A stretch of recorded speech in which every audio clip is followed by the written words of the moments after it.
Welcome to my Days of Our Lives official channel. I hope everyone is having a wonderful day. Before we begin, please hit the subscribe button and give this video a thumbs up. Ava gets a phone call from the last person she wants to hear from, and Theresa sets her trap at the cantina. Steve reports to John that he's done several deep dive quests, but he can't find Clyde. He grievances about Ava double-crossing them, which led to Clyde escaping. John prodigies if Ava knows further than she's letting on. As Ava prepares breakfast at the apartment, she tells Harris how free she feels. Her life belongs to her again. That's a great way to start the day, he remarks, but she can suppose of a better way. She kisses him. Latterly, as they eat, Harris gets a communication about the bistro's inspection. The books are clean, and there's nothing linking Ava to illegal exertion. Ava is relieved, but still worries her involvement with the medicines will come out. Harris is confident she's in the clear. Clyde has no power over her now. She's free to live her life and plan her future. Constantine finds a wistful Maggie gaping at Victor's portrayal.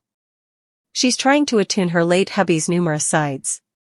He notes they all have their histories, but what's important is that they're then in the present. She calls him remarkable.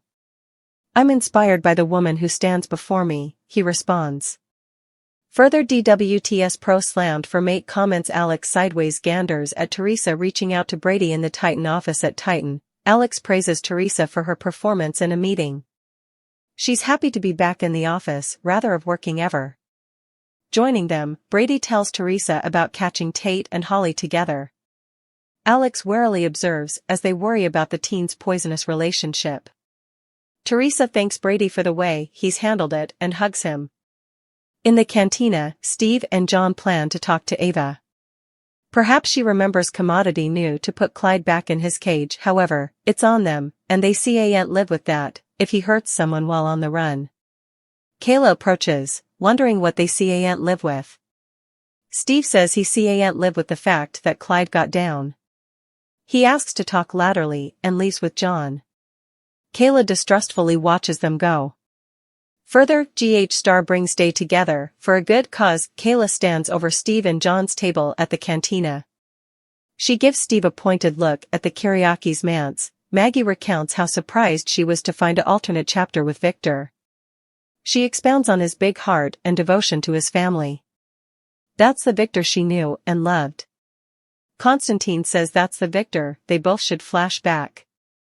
Entering the living room, Julie riots, this place is turning into a circus. She composes herself and says she loves the children, but when is spring break over? After Constantine leaves, the women sit for tea. Maggie tells Julie about Victor's part in Katharina's death and about Holly's medicine use.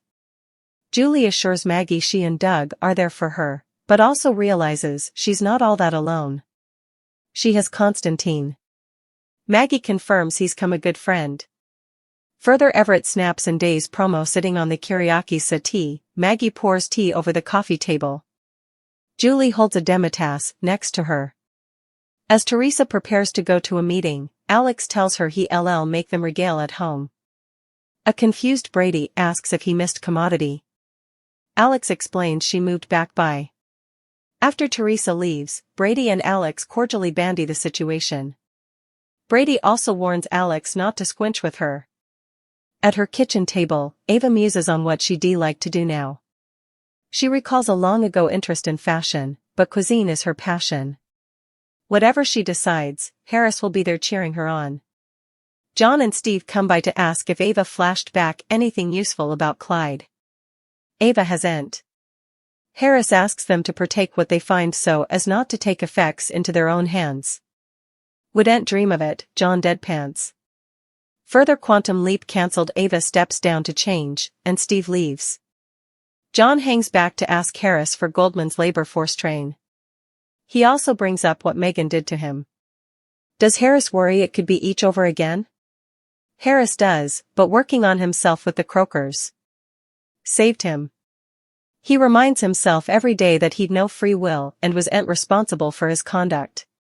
He urges John to put the blame on the people who tried to control him and forgive himself. In the square, Theresa bristles as she runs into Constantine.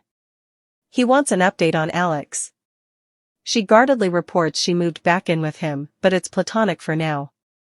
She assumes that's not moving presto enough for him. On the negative, Constantine says, "Nothing attracts man like Alex more than interdicted fruit." Theresa is way ahead of him. Mocking his accentuation, she says she'll produce a slow burn until Alex is consumed by the deers of passion. She strolls down.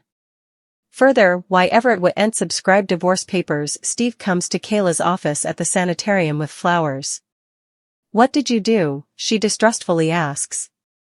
Steve tells her about Clyde's captivity break. "How could you do commodity so stupid?" she shouts.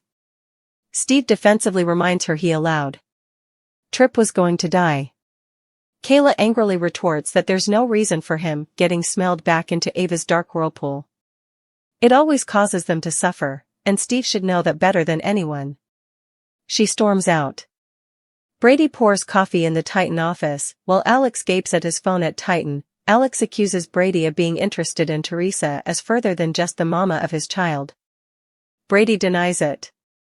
He just worries about her being around Kristen, since Alex is dating her. Alex thinks he's lying to himself, but whatever happens between himself and Theresa is between them.